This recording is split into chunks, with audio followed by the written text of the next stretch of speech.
Test. Okay. All right, y'all. We're going to get started in a second here. I'm on my way up front.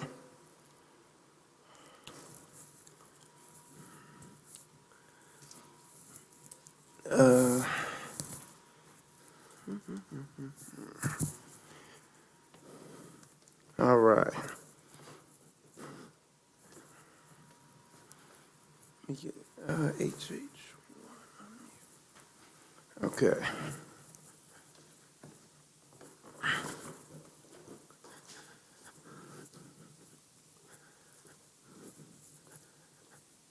All right, y'all. We're going to get the ball rolling.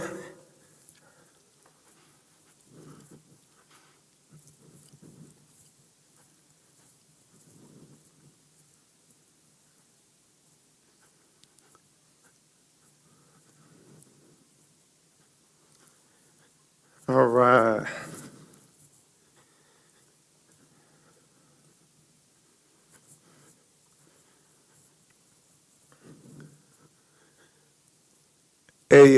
Hey, Chris, can you bring my phone up here, please? It's on top of that computer.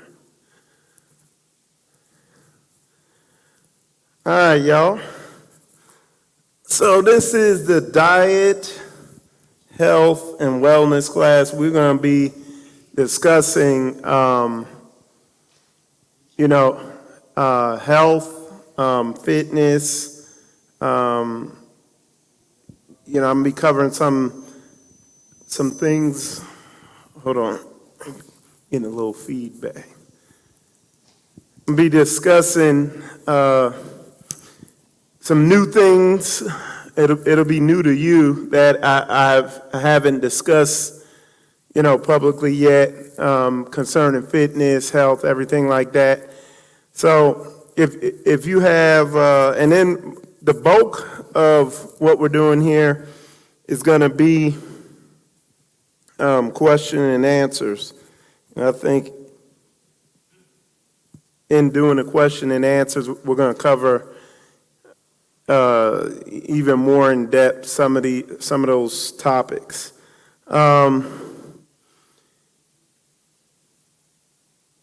We're gonna start with diet first. If you want to reverse disease, if you want higher energy levels, if you want to lose weight, you have to understand what the foods that you consume, how they affect your body, what happens, how they break down in your body and the effect they have on your body. And two of the main food that wreaks havoc on people's bodies in this day and age is going to be number one, grains, and that includes wheat, sugar, rice, you name it. If it's a grain, otherwise known as the grass family, it's going to wreak havoc. And one of the reasons is the amount of grains we consume. If you go in a store, you see that grains are literally in almost everything except in the produce section. Whether it's like high fructose corn syrup or rice, some type of rice something, or you look on the back of any container and there's grains in it. The example I give is a typical spaghetti meal. You'll have the spaghetti, which is a grain, that's flour. You'll have the spaghetti sauce, which they put sugar in that. You might have a salad with your spaghetti, but then you're going to put salad dressing on it. You look on that, they put sugar and grain in there. And then you might wash it down with an orange juice, apple juice, some type of juice, something like that. You could guarantee that's going to be full of sugar. So we're literally just gourding ourselves with all this, we're being gluttons for sugar. And as we go through this class, I'm sure y'all going to have questions. I could go more in depth on the destruction that sugar causes in the body in a myriad of ways. On top of that, it also causes your body to, and this is the processed sugar and stuff like that. I'm not talking about the sugars that are in fruits and vegetables, but these processed sugars cause your body to store more fat, okay? And then protein, we go to the other one, protein. A lot of times we consume too much protein. And the thing about protein, what protein is just a long chain of amino acids. And when you consume long chain amino acids, your body has to break those long chain amino acids, otherwise known as proteins. It has to break them down into small amino acids so that it can assemble them into the proteins it needs to use or to utilize in the body. This process of breaking those proteins down is a very acidic process. It produces waste. The simple way to say it is if you're consuming a whole bunch of protein, it's like burning, you're not burning a clean fuel. It produces a lot of waste and stuff like that. And the protein that your body doesn't use, it sends to the kidneys. From time to time, I deal with people who have kidney disease, and the first thing I ask, how much proteins are you consuming? And 100% of the time, they're like, oh, yeah, I eat this. I find out they're consuming a lot of protein. They're putting a heavy load on their kidneys. Other things and your kidneys are part of your body's sewage system they help your body, they eliminate the primary way of eliminating waste out of the body. And that's cellular waste, not digestive waste from you eating food, but the waste produced by your body, by your cells, that's how it gets out, is through your kidneys. So inevitably, that's what I find now. So that, and we'll get more into that. If y'all have questions, I could go deeper into that. Now, the other thing I wanted to talk about, I'm going to just jump around. What I'm doing is just going through a couple things, and then I'm going to open it up to questions, and then we can get a lot deeper into stuff.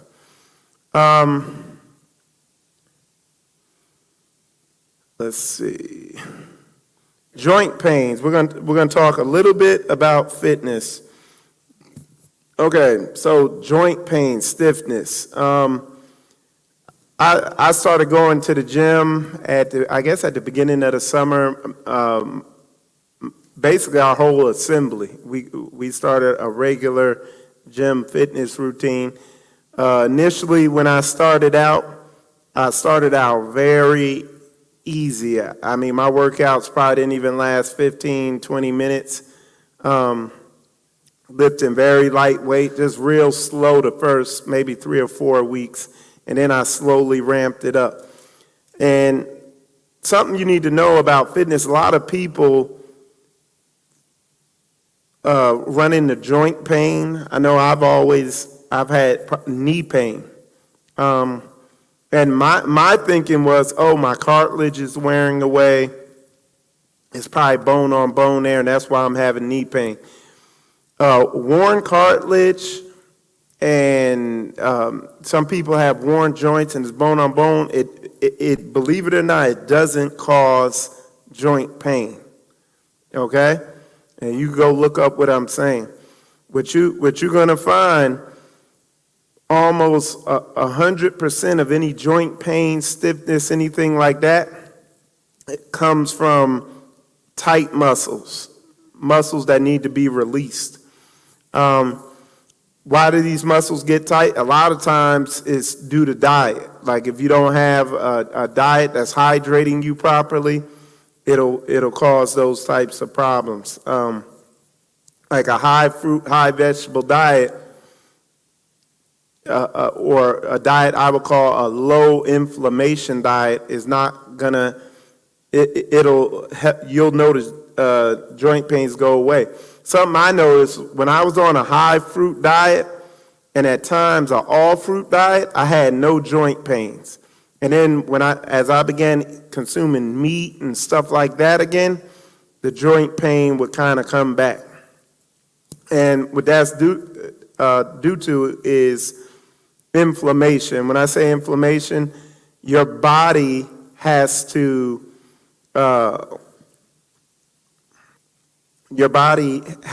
again break down all these proteins and stuff like that you're consuming and make sure it processes them, and then it also has to take care of the regular cellular waste and stuff like that that's in it. So when you're consuming a whole bunch of inflammatory foods, it hinders that process, and you'll notice you begin to get joint pain, stuff like that. But also, sometimes just from working out or for whatever reason, your muscles will begin to lock up and get sore. Like while I was working out, I was doing a lot of legs. And I noticed I was beginning to feel like it almost felt like somebody was driving a dagger in my knee, like a sharp knee pain right here in the left side of my knee. And I've studied trigger point release and muscles and everything like that. So I knew that the problem was upstream somewhere. So what I did, what you can do if you do have joint pain anywhere, this is a lacrosse ball. And all I did was took this and I just went like this on my leg, just pushing on it. And eventually I got right here on my leg. And I forget what that muscle there is called. But when I hit that with the ball, I mean, it literally felt like somebody was stabbing me. That's how tight that muscle was in there. And I just began working it with this. And next thing you know, the knee pain was gone. And it's called trigger point release. And what it is, your muscles are made up of fibers, so like a string. And like when I go like this, when I do that and make that muscle, you're through an electrical signal, that string, now it's a whole bunch of them in there, of course, but through electrical signals, that string, it contracts like that, and that's what makes your muscle go like that. What happens sometimes from working out a lot, and maybe you might not be getting enough electrolytes or hydration, parts of that muscle, that fiber, parts of it will lock up. You see what I'm saying? It won't be the whole thing, it'll just be a part of it. And it'll begin to pull, like what was happening in my knee, it was beginning to pull on that tendon or that ligament that runs through the knee.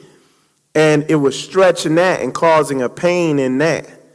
And by releasing it, it was gone. And also hydrating, proper hydration, electrolytes and everything like that. So, on another level, because what I used to do, I used to play basketball like 6 times a week. And this is in my early 40s and my late 30s and stuff. And this here, now they have different names for it. I've heard it called super floss or floss tape or something like that. Floss bands. You can buy them online. This one is a thicker one. And what you do with this, you take this, You take this band, like for instance, right now, from walking all around this land, I was doing a lot of walking yesterday. But what happened, I can feel a sharp pain right here in my foot, okay? But I know, like, it's typically muscles upstream, so the muscles are in here. And I had this going on with this leg yesterday. And I know a lot about it, so all I did was I massaged my calf in a certain way, and the muscle released and the pain went away. But this is a more extreme one with these floss bands. The way I would use this for basketball is I take this, and I wouldn't go over the joint, right above the joint, and I go like this, and you pull it tight around there, okay? And you can't leave this on for long because it'll cut off your circulation, but you just wrap it around there, pull it tight, and then literally just go like that. And what you're doing, you're basically putting pressure on those locked up areas of the muscle, and that's why they call it trigger point release, because you're applying pressure to that trigger point on the muscle, and it releases it, and the pain's gone. I'm gonna let y'all pass it around, but it's the truth. It works, trust me. So that's something concerning fitness. And if anybody has any questions, raise your hand. We'll definitely address them. But go ahead. Oh, give him the mic, maybe. Yep, it's on. Earlier, you were speaking about the kidneys. Yep. So, is it possible that if your kidney is bad, it could poison your blood, or is that? So, that's a good question. The life is in the blood. So the body above everything is going to keep that blood. It's going to do whatever it can to maintain the pH level of the blood. So if it gets to that point, you're going to be on dialysis. You see what I'm saying? Mm-hmm. So yeah. So cut back on the protein, and it should help with strengthening your kidneys. Cut back on protein and sugar, but primarily protein, yes, and it will improve your condition. Yeah. Yes, sir. Yes, sir. Thank you. Yeah. So when you're talking about protein, are you speaking in reference to like steaks, chicken, turkey, no lean, just even lean meats? Right. Because again, I'll break down a little bit what happens. Like, you consume meat and you eat it, and those proteins, what your body does is it breaks them down into the amino acids, and it's an acidic process, and waste is produced when it's doing it. You know what I'm saying? And it'll use some of that protein. The rest of the protein it sends to the kidneys. And if you're eating like the typical American diet, people eat 3 meals a day. I don't, and we'll get into why I don't. But the typical American, whatever, they'll eat 3 meals a day. And typically you might have like turkey sausage and some eggs for breakfast, protein. Then for lunch, you might have, I don't know, a sub or something like that, a sandwich or whatever, more protein. Don't forget, grains have proteins in them. And here, and I'm a sidetrack a little. The proteins in grains, which are grasses, that's in the grass family of foods, your body can't break them down. Okay? So if you notice, animals that were designed to eat grains, like a cow, what does it do? It chews it, then it swallows it, then it spits it back up and chews it more, then it swallows it again, and it has like how many stomachs they have? 2 stomachs. They have 2 stomachs to break those grains down because the protein bond or the bonds of those amino acids are real strong, and our bodies aren't capable of breaking them down. So what happens when you consume grains, those proteins don't get broken down.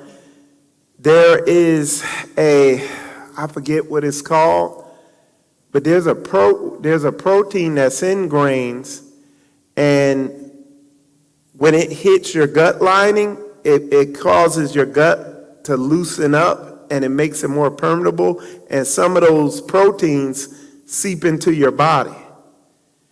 And what'll happen, the different systems in your body will mistake those proteins as being the proteins that it needs because they look similar. So it'll utilize those proteins, and your immune system knows that those aren't the right proteins, so your immune system will try to, combat it, and they call that autoimmune disease, whatever system it pops up in you. You see what I'm saying? So yeah, that's going into that a little bit. Now, let me tell you something else about protein is viruses are basically DNA wrapped in a protein shell. So it's a strand of protein, and it wraps around a piece of DNA or RNA. And when that protein comes in contact with a cell, the cell will let it in, and that DNA RNA strand replicates itself in that cell and makes more, and that's how viruses work. When you're on a high protein diet and you consuming all this protein and stuff like that, your immune system's already overwhelmed. It's like trying to find all this stuff, so it makes it easier for a virus to slide in there and do what it needs to do. If you look at a lot of people who passed away from like corona, I don't want to say it on here because this is being live streamed, but from some of these viruses that have been out here, or people who get real sick with some of these viruses, majority of the time their diet is not right. It's definitely not a high fruit, high vegetable diet. You see what I'm saying? Go ahead. So, and remember, if any of y'all got questions, they're encouraged. Go ahead. So I remember. And take your time. We're not in a rush. Go ahead. So I remember just listening to this talk where this man was saying that basically the way that he eats, and I don't know if you do the same thing, but in the morning he just consumes only fruit, just simply fruit. And then around lunchtime, it may be a little bit of like meats and vegetables. It's like, I guess it's like the heavy, but then at night he just consumes like nuts and like fruits. So what do you, seeds and stuff like that. So how do you, is that like the type of diet that we should be looking to input into our lives? Yeah. So and don't get it twisted. I'm not sitting here saying, oh, don't eat no meat, because like I go down there to Camp Goshen.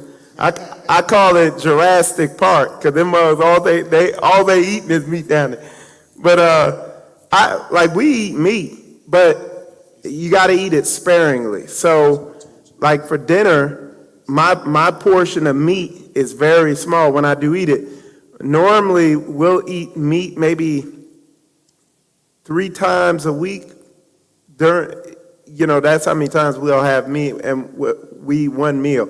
Now, something else I wanted to say is, and I'm not jumping around, you'll hear where I'm going with this. With grains, all grains have a gliadin in them, and it binds to the opioid receptor in your brain, and it causes you to not be satiated when you eat. So when I get people off grains, inevitably their appetite drops. Like where I grew up eating 3 meals a day, I'm hard pressed to eat more than one meal a day. I have one meal a day and some fruit snacks. And I'm not, that's it. Like, and I'm not forcing that. I'm not walking around like, trying to starve myself. That's just where my appetite's at. A limit, if you look up gliadin and how it binds to the opioid receptor and it causes you to crave it more, crave more food, and you never hit your satiation switch. When you eat meat, you can eat meat to a point where get to a point where it triggers your I'm full mechanism. Fruit, vegetables, yes. Grains, no. You just keep on eating cupcakes or donuts or whatever it is. You just keep going. You know what I'm saying? So going back to what you were saying, you were talking about that particular diet. What I found, eliminating the grains, it helps you get your appetite under control better. You know what I'm saying? Or greatly cutting back on the grains. Okay? So yeah. Did that answer it or? Okay. Go ahead. Okay, so my question is, for someone who eats primarily fruits and vegetables, how would they get their protein if they cut out the grains and things like that to maintain their weight or even put on weight? Right. So again, I just want to make sure y'all understand, you've never heard anybody say he has a protein deficiency. There's no such thing. You see what I'm saying? There's no such thing as a protein deficiency. The question is, how do I get my amino acids? Because, again, proteins are long-chain amino acids, okay? So fruits, vegetables, I mean, they have it. Like one of the bulkiest, strongest animals is a gorilla. It's all plants. You see what I'm saying? If you want to bulk up on a low meat, low grain diet, you can consume a lot of starch type vegetables and stuff like that. Like because I tested it. I went, like, at one point when we were in Florida for a while, we were no grain, no meat, just, basically fruit, vegetables. And I got all the way down to about 189, something like that. I think I got down to 189, 190, something like that. Then we began to learn about cassava and almond flour and some of these other coconut flour, these bread substitutes, and we started eating stuff like that and adding meat back in. And like at one point I was almost up at 230 pounds. Right now I'm at 127. And this is going to the gym because I'm trying to bulk up and I'm trying to get my legs bigger. So I put on weight that way, muscle weight. But yeah, and even on like an all fruit diet, if you consume stuff like bamboo shoots, what are them things called? They make guacamole from avocado, stuff like that, bananas, starchy type stuff, sweet potato stuff like that. That'll put weight on you, and just eat plenty of it. Brother Emmanuel right here in the front, he was on all fruit, and then when he moved up here, he got me and him on the same diet. How much weight you put on? I was 150 at one point. Now I'm like 170, so like 20 pounds. And that's just muscle growth. He's young, so there ain't no fat. It's just all muscle. And he'll keep putting on muscle because he's been lifting weights. So, yeah. No, not all fruit. What the diet in our assembly is high fruit, high vegetables, low meat, and now me and him are no grain. We don't eat grain. You know what I'm saying? Some of the other people in our house have grain from time to time. We don't, but it's very easy to put on weight. You know what I'm saying? And I came up. I got these pizzas I make. I studied because I'm from Jersey, so I like New York style pizza, and I found a good recipe.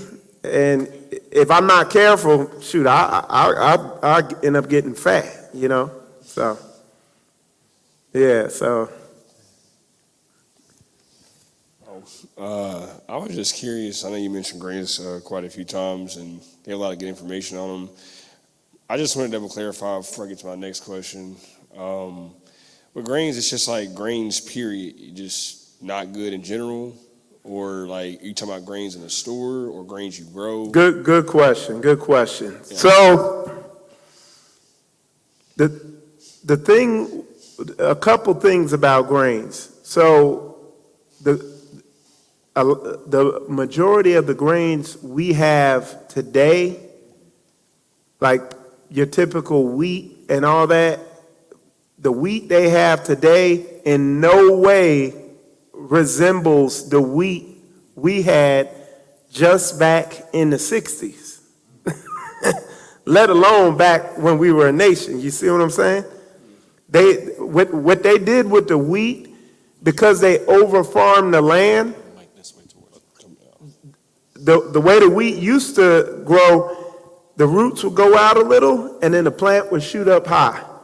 Now, the wheat they have now, the roots shoot down real far, and the plant shoots up short. Because it has to go deeper to get nutrients, and they want it to grow faster. And because of the way they've bred the wheat together, it has some crazy proteins in it that can wreak havoc on your body. And then, they talk about glyphosate and all that stuff like that too, that they spray on it. The other thing is the amount of wheat we consume. It's not like you're having some bread with a meal every night. It might appear that way, but because they're putting grains in your drinks, grains in your sauces, grains in your, you're just not aware. I want to say they put grains in mayonnaise. You see what I'm saying? They put sugar. Yeah, that's a grain. They put grains in peanut butter. Like, it's in everything. So it's like people don't understand how much of that stuff they're consuming. And one of the big things it does, it causes, it's sugar. The wheat they have, like you buy some Wonder Bread or something, that wheat will spike your blood glucose level faster than table sugar will. Wow. Yeah, people don't know that. And this is common. Like, you just go type it in Google and you'll see. And what happened, the reason why that's important, that it will spike your blood sugar like that, is because when your blood sugar goes up high, your kidney has to convert that stuff to fat and store it. You know what I'm saying? And if your kidney falls behind on doing that, it'll just store the fat in the kidney. You'll have fatty liver disease. You see what I'm saying? So at the end of the day, I keep it 100 because I tested this, and y'all can go watch my videos where my face, I look real thin. I tested it. I eliminated the grains, and I didn't work out. I was more sedentary than I had ever been, and I lost all the weight. I got so, like I said, I was down to like 180, 190 or something like that. So yeah. Oh, hallelujah, bless you. The other question was more about like fasting and health concerning that in general, like with the herbs that you sell and stuff. You said to kind of cut things out, like mentioning kidneys, like cutting protein out, cutting grains out. Like when fasting, do you ever recommend people like fast? Oh, yeah. Both to start off, or do you usually just cut certain foods out and then get to that point? So when you eliminate the grains, it actually makes it easier to fast. And in a way, a lot of times, I know a lot of the brothers and sisters in the house are literally fasting all the time and kind of some way or another. Like I know one of the brothers, he doesn't eat till after like 11 o'clock. So what he does, he eats from noon to about 3 o'clock time frame, 3, 4 o'clock, whatever time. That's when he eats. The rest of the time, from like 5 in the afternoon, all the way through the night, all the way through the morning till noontime, he's not eating. He's literally on a fast. And a good question because, again, we're talking on a health level. The process that consumes the most energy in your body is digestion food. So when you remove that process out and you give your digestive system a break, your body takes that extra energy and allocates it to regenerating itself, to repairing itself, to cleansing out, to detoxifying. You see what I'm saying?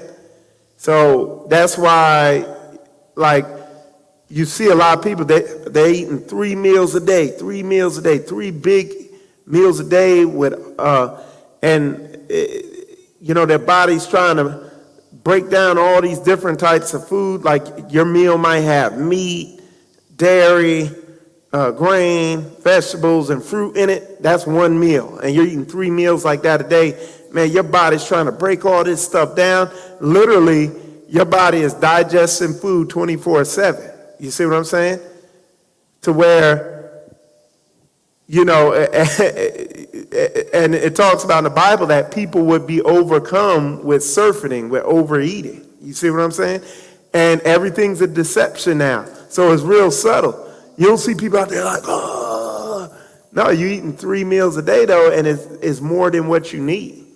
When you could just have 1 meal a day and maybe a couple snacks and be fine. But yeah, so with fasting and just giving your digestive system a break, it allows your body to allocate all that energy over to, other more important, higher priority things. But the reason why digestion is the highest priority of your body is because if that food begins to rot in your body, you're gonna die pretty quick. You know what I'm saying? So it has to, that when you eat something, that's the priority.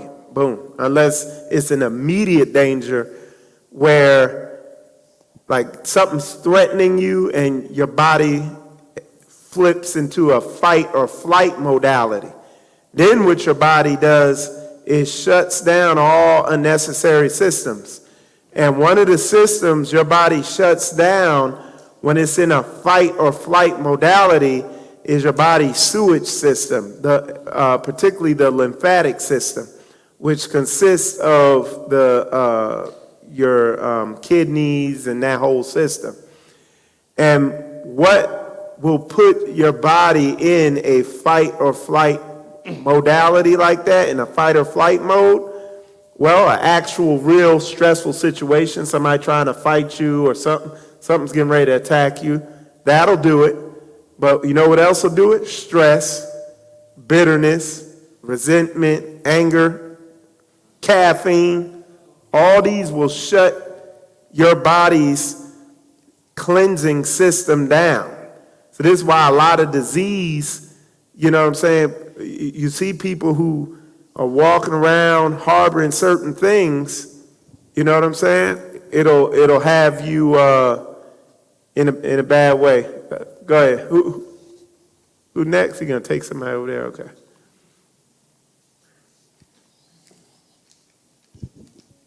Hey, bless you. Bless you. So I just wanted to know your thoughts on a lot of this new information about people experiencing weight loss and maybe even healing from autoimmune disease by switching to the carnivore diet. Okay, so the carnivore diet, if you look at like Crohn's disease, if you look at some of these things caused by, like I said, the number one culprit, grains. So if you look at things caused by them and you eliminate grains out, you're going to see, because I've seen people with like skin issues and different digestive issues, and they eliminated the grains and got on a carnivore diet, and they turned it around. However, some things I've seen, like on a carnivore diet, I want to say they still eat vegetables to a degree. Is that right? Yeah, because you still got to eat the vegetables and stuff like that. And I've heard some people, there's salts they have to take, some type of digestive salt. So it's not like I could put somebody on nothing but grapes for 90 days and watch all types of diseases get healed, like major stuff. You see what I'm saying? So, and then that goes to another thing with the digestive system. Like if I really want somebody to cleanse and to cleanse get themselves cleansed in a major way because they got something going on, I'll put them on a mono fruit fast, nothing but one fruit. And you watch the body switch into this regeneration mode where it just really starts cleansing in a major way. You see what I'm saying? But yeah, with the carnivore diet, I watched a guy talk about it, but I haven't seen people reverse kidney disease on a carnivore diet, or heart disease, or type 2 diabetes, or herpes and stuff like that on a carnivore. But you get people on all fruit, and you will watch them reverse these diseases. Go ahead. So then, 2 parts. Mm-hmm. What would you say would be the best fruits, like on your typical weekly day?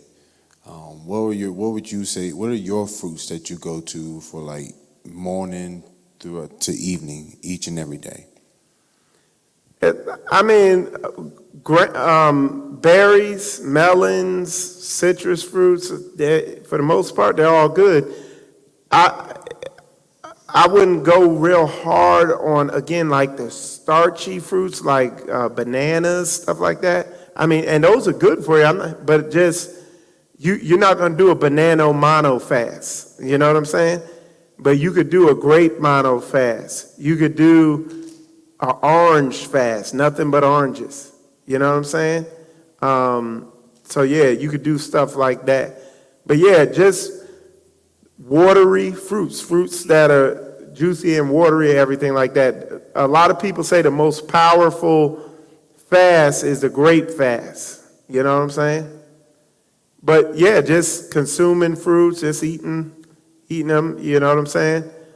So yeah. I mean, that's a pretty broad question. So, all right, let's get some of the other people. We'll come back to you.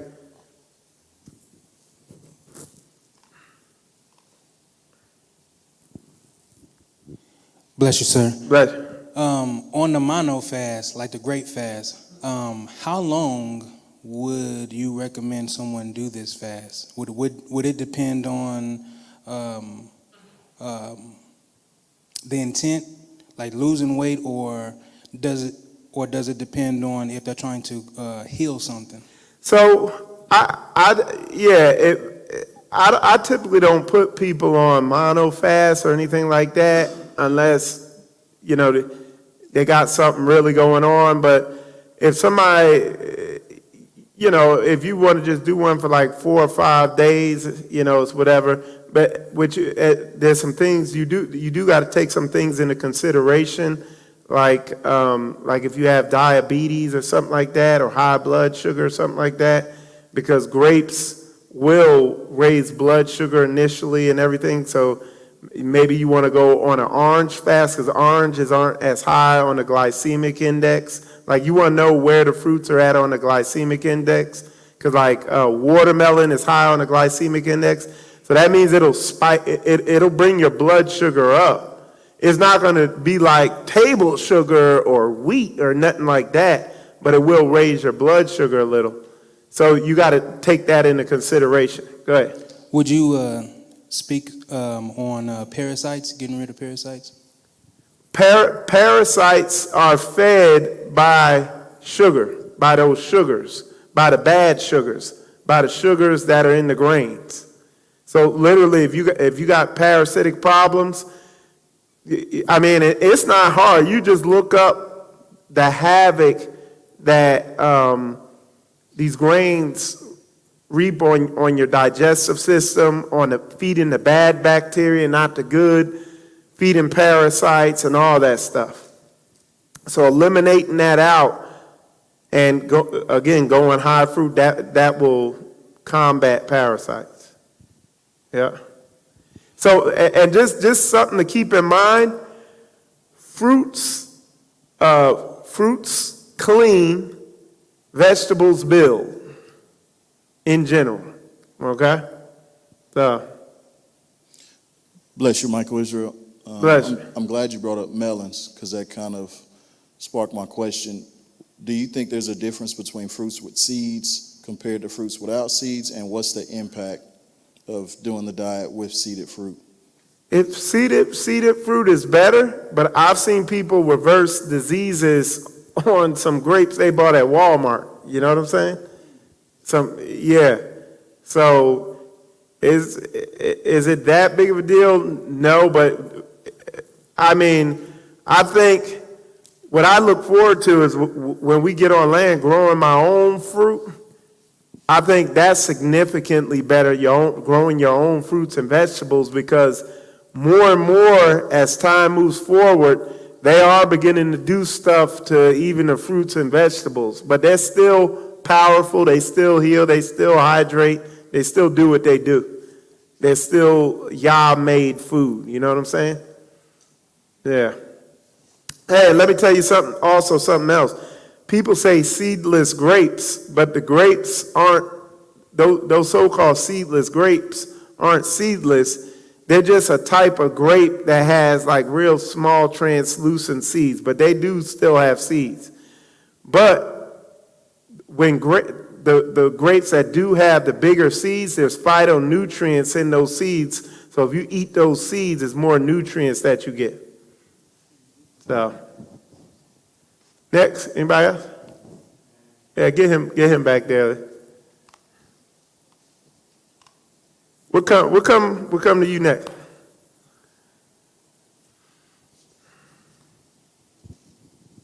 Hallelujah, bless y'all.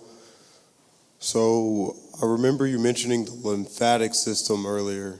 Uh-huh.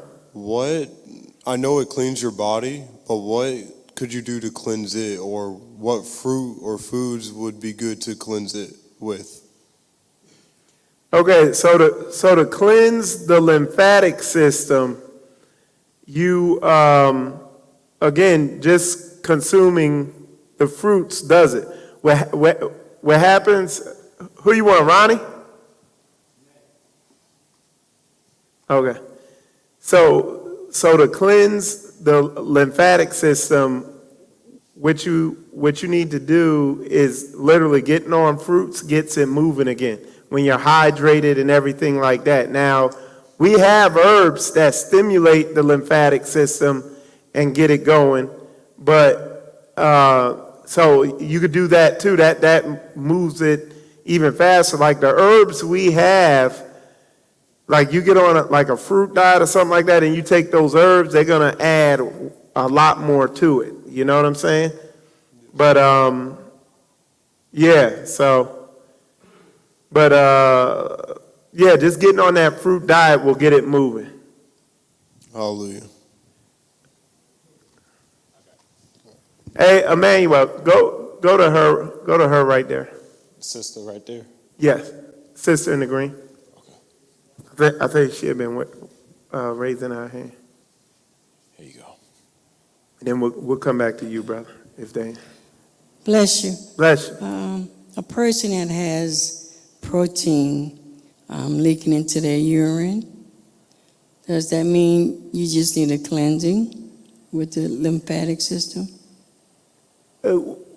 So you're saying protein leaking into their urine, that just means you're consuming too much protein, or whoever it is. You see what I'm saying? Yes. And you need to cut the protein. You see what I'm saying? A way to know that you have a lot of protein in your system and your kidneys are beginning to act up is when you take a piss, it'll be real foamy. There'll be a lot of bubbles in it. Like even I noticed, because here at the feast, you're going to eat some protein. Y'all know, y'all seen it around here. There's a smoker around every corner, you know what I'm saying? Seen a smoker grill everywhere. But, and what you'll notice, if you go to the bathroom, you'll notice bubbles in it, and then sometimes when people's kidneys are really going bad, their pee will actually be foamy. There'll be foam in it. And those are signs of kidney disease or whatever. And again, you get on a fruit diet, it's not hard to eliminate. You know what I'm saying? It's just it'll reverse it. So yeah. And then we have kidney kickstart. You know what I'm saying? So kidney kickstart regenerates, it tonifies. Tonifies means kind of strengthens and reinvigorates, cleanses, tonifies, and gets the kidneys flowing and functioning properly with the proper diet. You see what I'm saying? So. Go ahead. Bless you, Brother Mike Israel. Bless you. Appreciate you. I had a quick question. Well, I have a couple questions. You have what? I have a couple questions. Okay, that's cool. So, what would you consider a meal? A meal? Yeah, so like we're eating, you say eat one meal a day, Okay. better.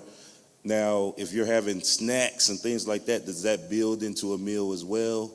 Right. When you're trying to strive for like one meal where you're like just sitting down and Right. eating So as opposed to on the go or making moves around. right. So what we do, a typical day for me is like in the morning, I'll have some type of fruit. You know what I'm saying? And I'm not portioning. I'm not okay. I have to have one apple. No, I'm like, hey, bring me like 4 oranges and just eat them. You know what I'm saying? And then what we're getting ready to get back to is we eat dinner around 3, 4 o'clock. So dinner time, a typical dinner for me, now that's the sit down meal. I think you're talking about cooked meal. Like what we had recently, Koya made Salisbury steak with cauliflower, macaroni and cheese, and like, I forget what else. But I think that was it. And a vegetable. I mean, I know cauliflower is a vegetable. I think we had string beans. You see what I'm saying? And I eat that until I'm full. I'm not trying to portion and do all this crap like that. I'm just, you know what I'm saying? Another time, she made like some chicken and roasted vegetables. So it was roasted carrots and broccoli. And she made a gravy from like cassava gravy. So it wasn't flour-based gravy, that's what I'm pointing out. I put that on everything, get seconds, thirds, fish if I need to, whatever. And but that's my big meal. And maybe I'll have something before I go to bed at night. I don't want y'all to think I'm walking around like that, Maybe the other day up here I was, because I was so busy, But Like to lose, and this is what I'm trying to convey to y'all. To lose weight and to be healthy is not as painful as what you're thinking, what a lot of people think. Like the food that we're eating tastes better than, the food that I used to eat that was unhealthy. So you gotta, and you gotta have the right, we have a free cookbook on the Household Herbs website that identifies a lot of these foods.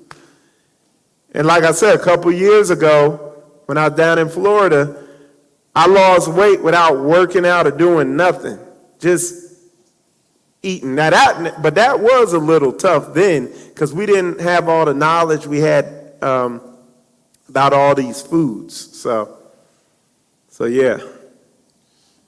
So I had one more question. So recently I made a challenge to myself to lose some weight, right? Okay. So I was at 295. Okay. And I said by the time the feast hit, I wanted to be at 280. Okay. So I reached the goal. Now I probably didn't gain a lot back since I've been here.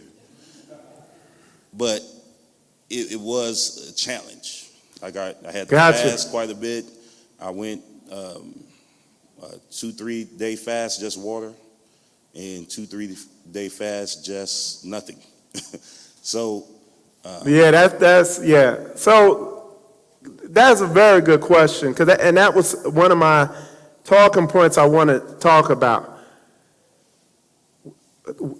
With goals, the way you got to set goals, you got to break goals down into systems and break the systems down into habits, and then it gets real easy.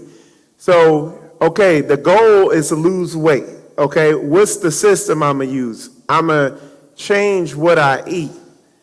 And then what's the habit I'm gonna make? Well, the habit's gonna be, we're gonna make sure each day that the meals we're making, we're using these ingredients instead of these ingredients. So instead of walking around trying to starve yourself, you literally are just gonna change the focus, and your effort is gonna be dedicated to changing the ingredients you're making your foods with. So you're going to be focused on going online and researching, okay, what's a good substitute? Because I like gravy, so what's a good gravy substitute? Like, I love pizza. I ain't been able to have pizza in years. Now I'm eating some good-ass pizza. And I did the due diligence of researching how I could make a good pizza. And now I know how to make it. It's so simple to make.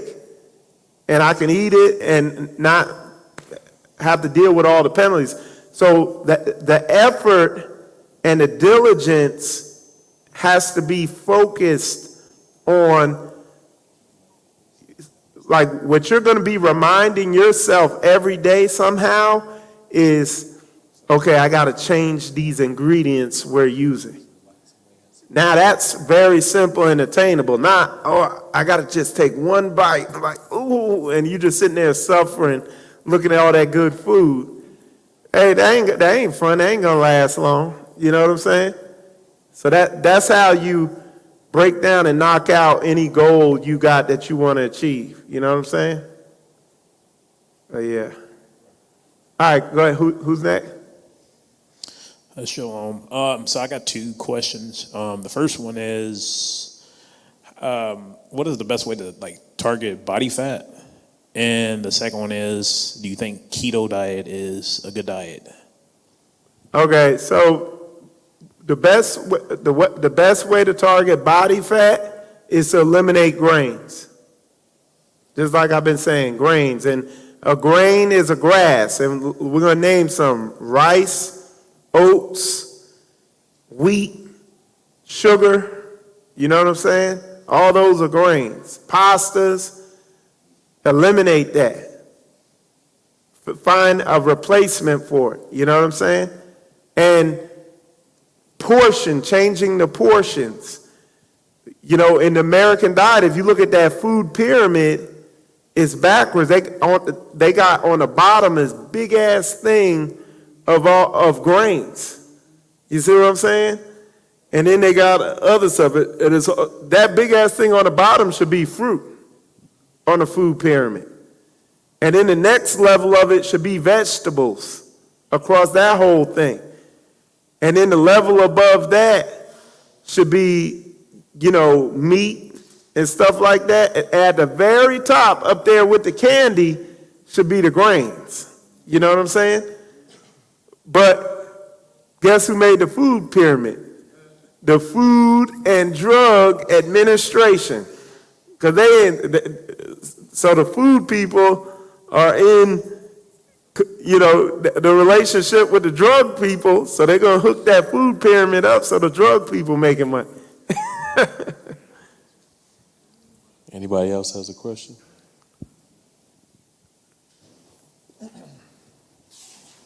So yeah. If you want to lose weight, get in shape, get healthy, you got to think a little further than just I'm gonna will myself to not get seconds. I ain't doing that, bro. I'm getting seconds and 5 thirds. You know what I'm saying? But the effort needs to be where the effort needs to be put at is finding substitutes, finding out where to get them. If you can put your energy, effort into that, everything's going to be good. So I noticed when you talked about avoiding grains, you named a lot of carbs. Say that again? I said I noticed when you talked about avoiding grains that you named a lot of carbohydrate foods.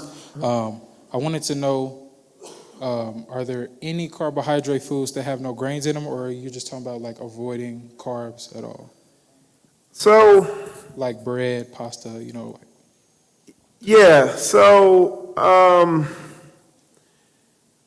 potatoes are a carb, like particularly the white potatoes, and even those you need to eat sparingly. So starchy foods you need to eat sparingly. And when we talk about carbs, those are sugars. And what y'all need to understand, I don't want to confuse y'all, your body runs on sugar. That's your body's fuel source. Your body rebuilds itself with amino acids, okay?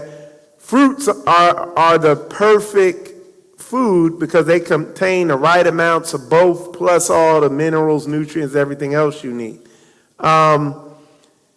The carbs that I named, they spike your blood sugar too high. They put too much fuel in you. And the fuel they put in you, it doesn't burn clean. You see what I'm saying? And it's excess fuel, and your body stores that excess fuel as fat. It also, with the other issues I named with a lot of those grains and stuff like that.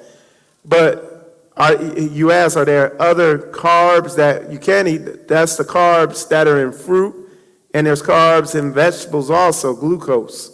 You know what I'm saying? So those are other carbs. So yeah. Anybody else got anything? Go ahead, yeah. See, y'all making the show. I ain't got to write nothing. I just let y'all write it with your questions. Blessings. So in reference to two things. One, how do you feel about including nuts like cashews, almonds, peanuts, and things like that? Because yeah, that's cool. Okay. So yeah, I mean, you don't want to go extreme with those.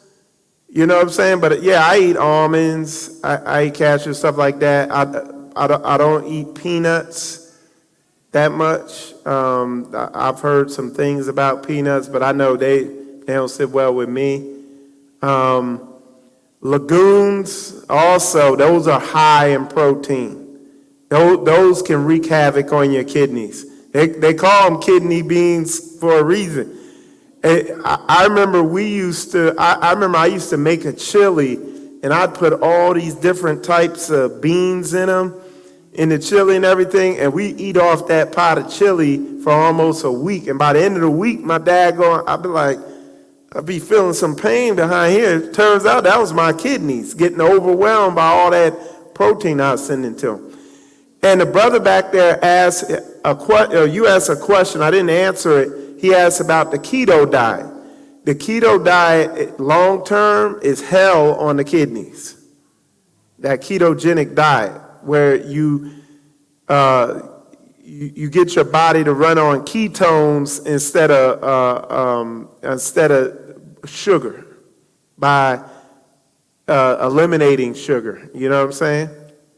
So, and just eating that way. So yeah, that's in the long term, it ain't good.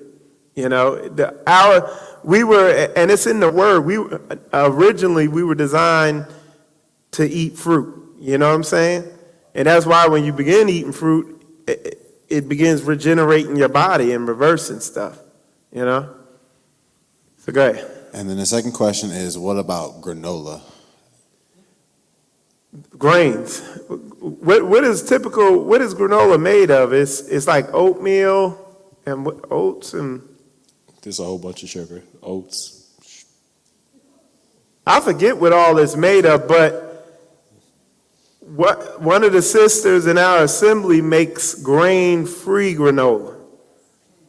And if y'all could come by, I'll give y'all a little sample, because I got my own bag. So, but y'all come by our area, I'll give you a sample of it, and it's better than the real thing. It's good. She sweetens it with honey, puts honey on it or whatever. It's good. Anything you like, there's a substitute for. I didn't think I was going to ever, because I'm a pizza addict, because I'm from Jersey and everything. And I didn't think I was going to ever have a good pizza again. And now I do. I figure out how to make my own. It's a blessing.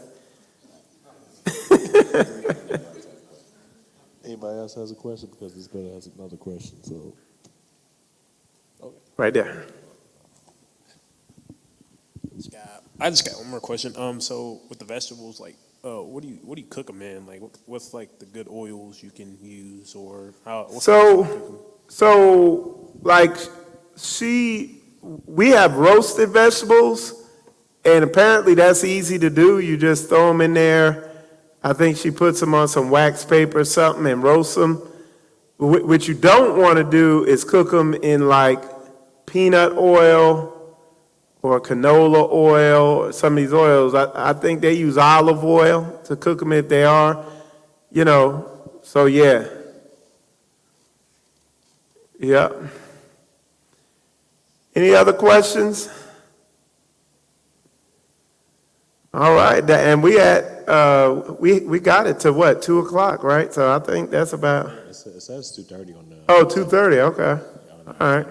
Yeah, if y'all got any questions or any questions after the class, you got one? Yeah, go ahead.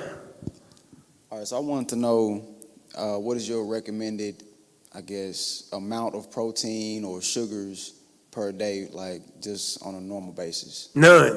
Nah, I'm just nah. Because I know our blood needs, a certain amount of sugar and salts and things like that. Well, like I said, you get your sugars you could get your sugars from the fruit. That's why you can eat nothing but grapes for 90 days straight, no problems, and it'll actually reverse disease and all that stuff. Literally everything's in the fruit. But but you did ask a good question. Like you're like, what's the proportion you recommend? Like I would. With the protein and everything, I say what's not good is eating it 3 times a day. You know what I'm saying? It's like we have it 4 times, maybe 4 times, 3 times a week, and that's in one meal. You know what I'm saying? So. And the other thing, something I didn't talk about, is you need fat too, and there's fruits with fat like avocado. Avocado has fat. You know what I'm saying? Yeah, I don't recommend cutting it all the way out. The only time I tell people, like I told a brother today, to completely eliminate grains and meat from his diet, because of his health condition. He's in a critical situation, and he had to just go all fruit. And he understood it. But I just tell people cut back, cut back on it significantly. You know what I'm saying? The grains, again, cut back on them significantly. I mean, I've eliminated them, and from time to time I might have a little, but inevitably, man, when people eliminate the grains, they notice their appetite decreases, So, yeah. Right here, man.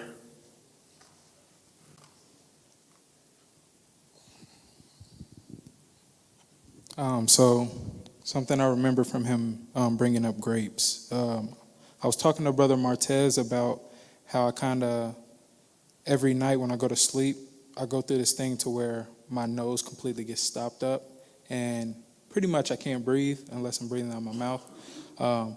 And he brought up that you have a remedy for that for eating grapes. I wanted to know what foods do I need to use?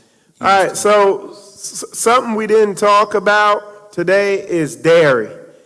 Anybody, if you have, typically, if you have any type of respiratory issue, so like asthma, sinuses, mucus, like you wake up making all them weird sounds and all that, typically if you cut back or cut out dairy, because dairy makes your body produce a lot of mucus now, and that's in combination with eliminating grain, okay, or cutting back on grain. If you cut dairy out, that's going to help with a lot of respiratory issues and mucus in your respiratory, upper or lower respiratory system. The other thing that's going to help is just regularly taking the antiviral tincture. Because what that is it's a respiratory tonifier, cleanser, and strengthener. You see what I'm saying? So, yeah. Go ahead, man. Yeah, I wanted to say for that, for me, eliminating the dairy, myself, and being on more fruit, it also detoxed me also, because I used to spit a lot. Yeah. Ask Mike, I used to spit all the time, and I never knew why. It's happened to me ever since I was like whatever years old. Then once I came over to Mike of Israel, and then I changed my diet, it went away basically. He used to always be spitting up mucus all the time. You know what I'm saying? Yeah. It was like, I remember that. it was nasty. And for, like I said, him and another brother for like it was months, they went on all fruit diet, and it like I said, that stuff cleanses. Because understand what mucus is. Okay, mucus, it neutralizes acids. Your body releases mucus to neutralize acids in your body. So if you're constantly spitting up mucus and stuff like that, that means you got inflammation, because inflammation is acidosis. Excuse me. Inflammation is acidosis. You know what I'm saying? In the body and everything like that. So, go ahead. Yeah, give it a that. So speaking to the dairy, Brother Michael Israel, are you willing to give us the cheese that you use for your pizza and the ingredients? Oh, it's regular cheese. Dude, I didn't say eliminate the cheese. I said cut back on it. That's why I have pizzas once every other week or something like that. Sometimes once a week. Well, how do you make the crust? What I do, I take these siete wraps, and I just put the sauce and the cheese on there. Yeah, and what it is, it's the brand of sauce and the brand of cheese that makes it taste so good. I admit the crust could be better, but man, it's everything I need, so I'm good. Brother Anderson, we need it for the people online.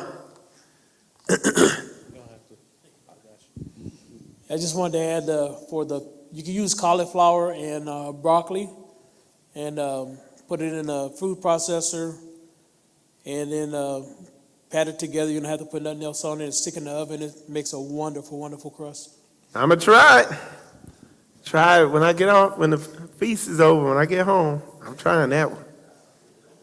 Will you put eggs in it or something, or what? No, nothing. Just use cauliflower rice and, sorry, brother, thank you. Cauliflower rice, or you could use the broccoli. Okay. Yeah, I mean, if you want to use an egg to bind it, but you don't have to. Okay, I'm going to try it. And, just put it together, put it in the oven with nothing on it.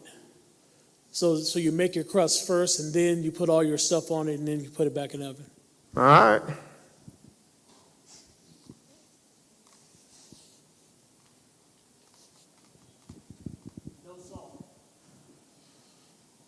Since Brother Richard brought up eggs, how do you feel about eggs? It's protein. Do you cut back on them? Okay. Yeah. I mean, we still eat eggs. I think we'll have them maybe once a week, for breakfast in the morning, one time a week or something like that. But again, it goes back to you get people every morning, eggs and like turkey sausage, you know what I'm saying? And then lunch is, they might have a hamburger. And then dinner, they have some other meat. And bro, over time, in your teens, you're good. In your 20s, you're good. In your 30s, you begin to get up there in your 30s, something you like, 40s, that stuff begin to catch up with you. You see what I'm saying? Yeah. That American diet is, I think the diet they said is real good is that, what is it, the Middle Eastern? I've seen a Middle Eastern food pyramid or something like that. And it literally sounds like what I'm talking about here right now. You know what I'm saying? And you find wherever the people eat, there's an Asian country that does this too. And you see the life, the age, how old people get there, you see it's higher. So, direct correlation. Anybody else? Mediterranean diet. Thank you, Sister Chris. Anybody else?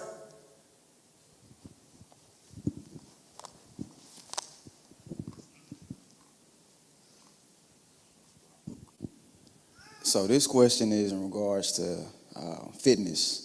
Okay. So for somebody who wants to start their fitness journey, what would you recommend that they do to get that started, and when will they know when to progress?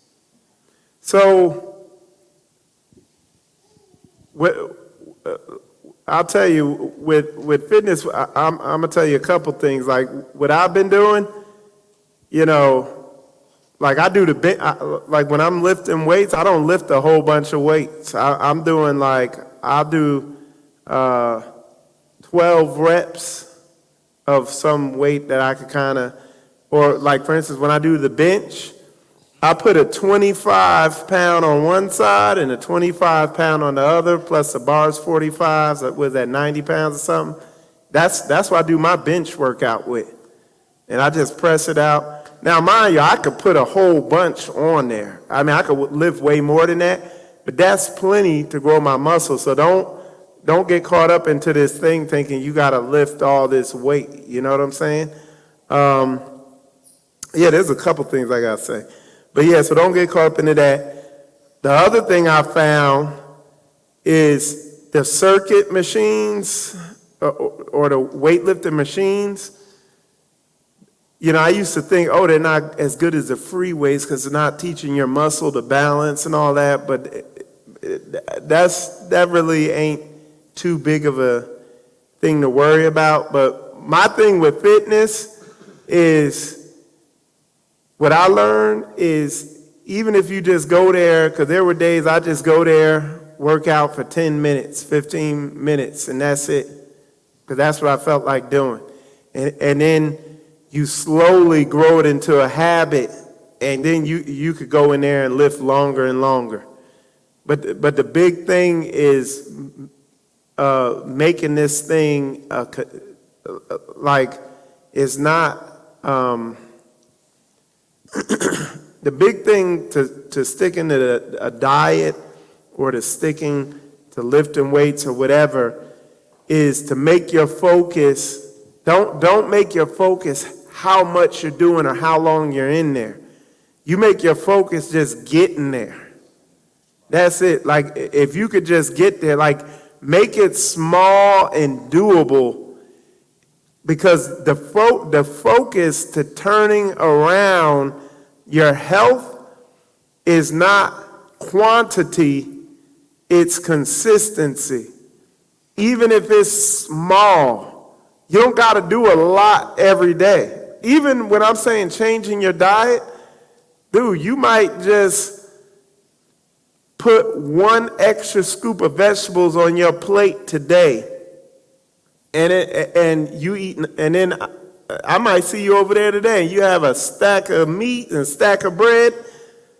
As long as you put that one extra scoop of vegetables on there, brother, you going in the right direction. Just make sure you do that each day.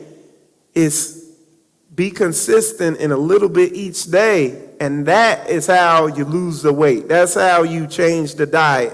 That's how you get healthy.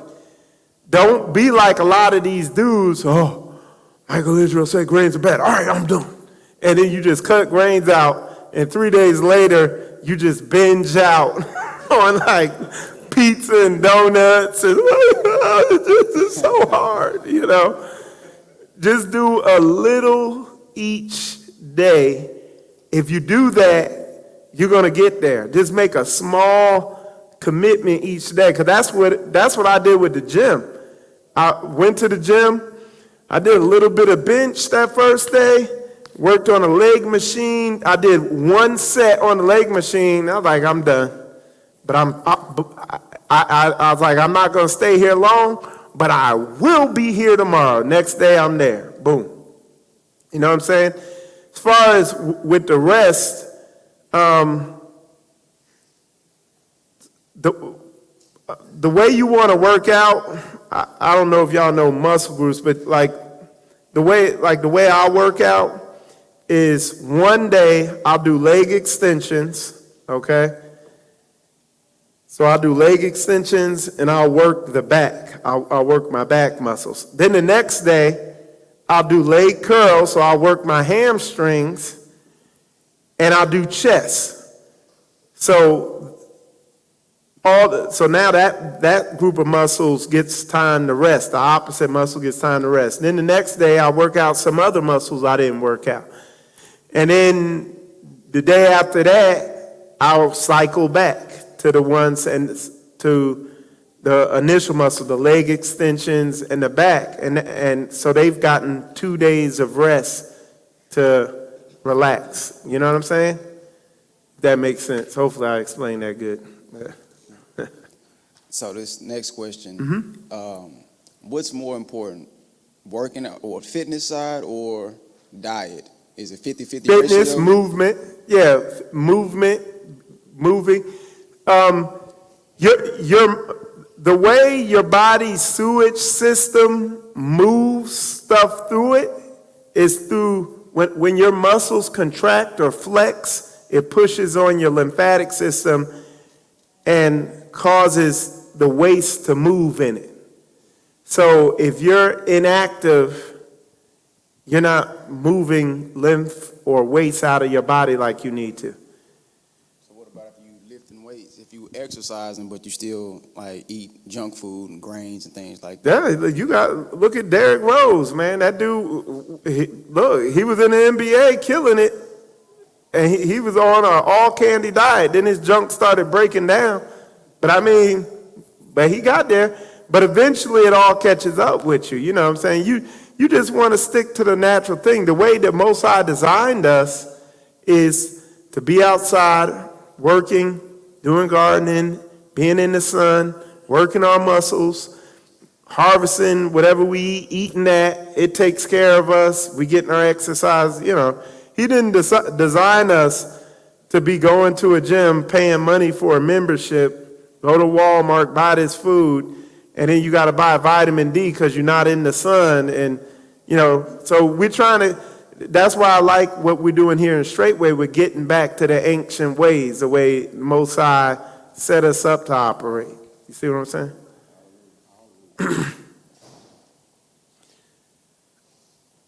Go ahead. So going back to the proteins, I know you said there are long chains of amino acids. Mm-hmm. Does each protein have like its own specific chain? Like what about fish compared to like that protein compared to like lean meat like chicken?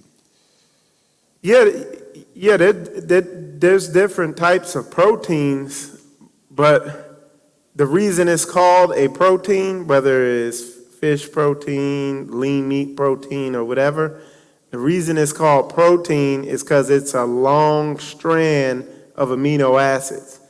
And when you hear that, realize in order for the body to utilize it, it has to cut it up, and it's an acidic process.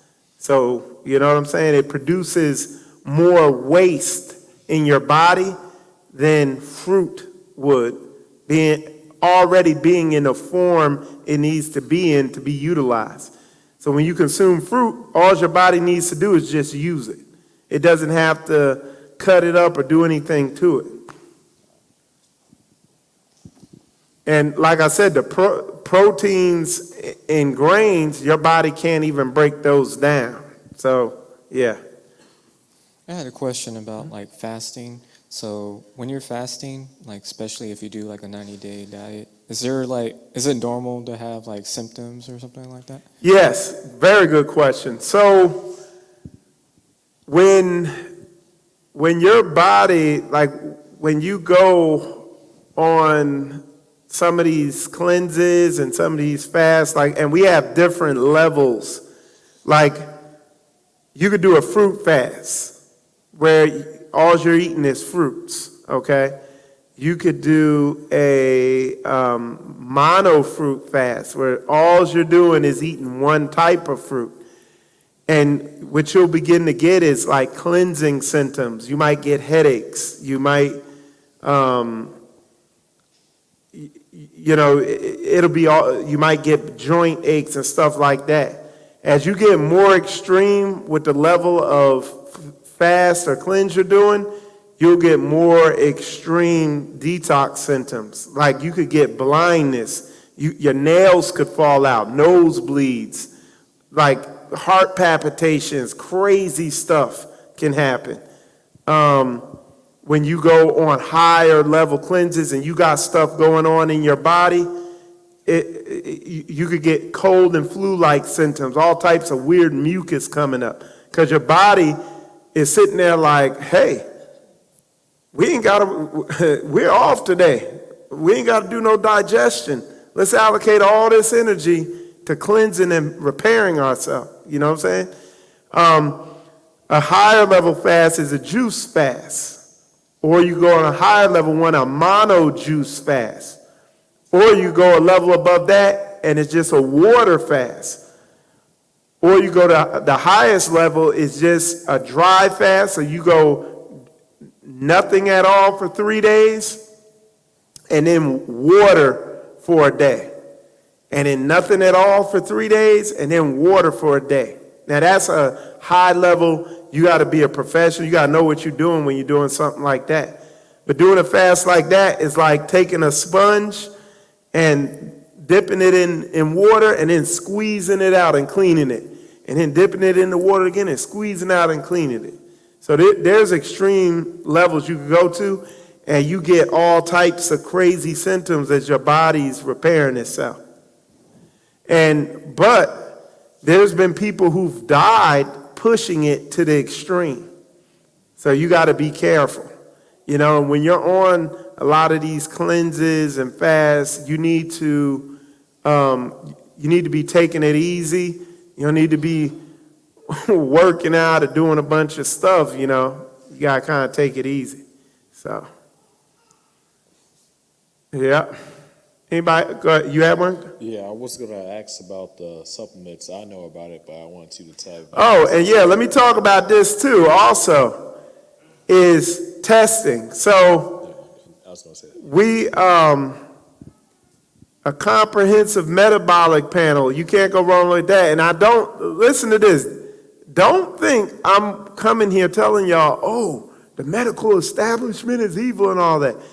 Their long-term care might be pretty wicked, you know what I'm saying? But their short-term care, their first aid care type stuff and all that stuff, their diagnostics is bar none, you know what I'm saying? So like, I get comprehensive metabolic panels to get blood work done. I get that done. Recently, I got a neurotransmitter panel where they measure the level of all your neurotransmitters. It's by urine sample. You give a urine sample, and they can measure the level of all your neurotransmitters. They have a gut microbiome test, so you can see the condition of your gut microbiome. Now you got some stuff you could work with to know, what you got going on with yourself. You know what I'm saying? So yeah. And then also, Manuel was asking about supplements. There's supplements out there that's good, you know what I'm saying? Depending, looking at what the results you're getting back from your neurotransmitter test or whatever the test is, depending on what the results you're getting back on that are. But you don't want to just go taking supplements. It's good to get like a comprehensive metabolic panel, some blood work done to see what you got going on. So I was thinking, that was the question. In reference to substituting certain ingredients, I know you said you have a booklet on that, but can you give like a little bit more detailed example about substituting those specific ingredients? Like you said, you only eat meat 3 to 4 times out of the week. So then what are you eating in reference to proteins and other things like that, or like substituting what a normal person would eat for sometimes? Yeah, I want y'all to get it out of your head that you need protein, you need amino acids, okay? But yeah, again, if you look in that cookbook, it'll show you like meals you can make grain-free. And like, for instance, like fried chicken, instead of having fried chicken, we have cassava fried chicken. So instead of using flour to fry it in, you use cassava flour. Instead of using sugar, because the pizza sauce calls for sugar to be in it. Well, instead of using sugar, I use agave, okay? There's coconut sugar. You can use that in place of the cane sugar. You know what I'm saying? So it's not hard. I mean, you get on the internet, it's real easy to find substitutes for anything. If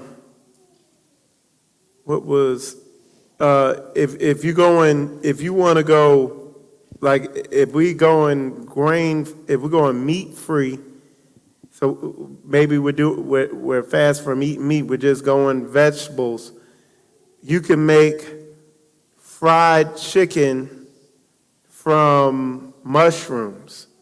You can make steak from mushrooms. You go online and look, and some of this stuff, like the people are saying, Pastor Corey made one last feast, I think, where you can't tell the difference. So yeah, I mean, and there's a ton of videos on YouTube showing that. So yeah.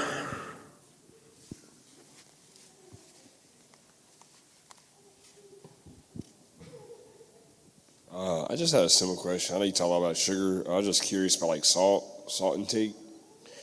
Is that like something you would also? Yeah, you need salt. That's an electrolyte. That's a mineral you need. We use Himalayan sea salt.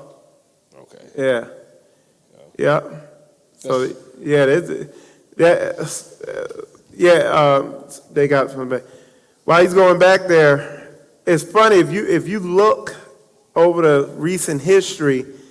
First, they said fat was causing all the problems. Then after that, they said it was salt.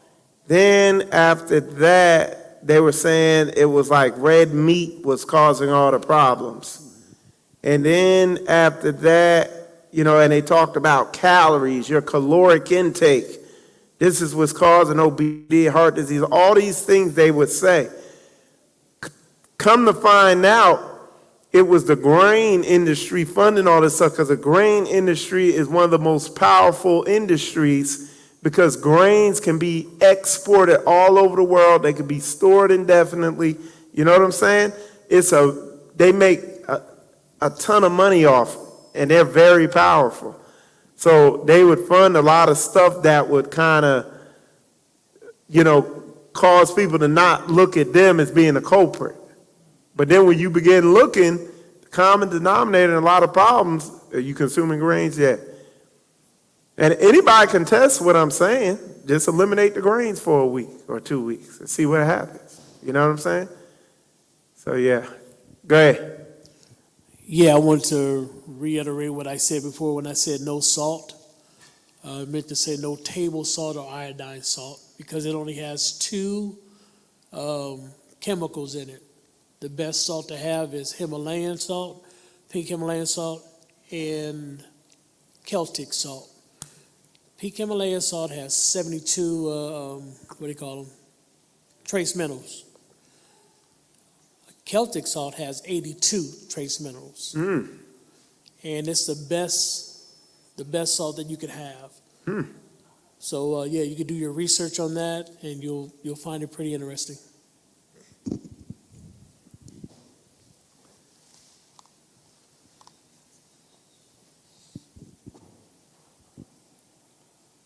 So earlier you said to reduce eggs because of the protein level. So far as testosterone, what would you say would be a good counter if we're not going to do eggs? What would be something else that we can do that's healthy to replace that testosterone we might be losing by not eating eggs? I mean, on a herb was Tomcat Ali, but I wouldn't jump to that. But working out and lifting weights is going to boost it naturally. Just activity. You know what I'm saying?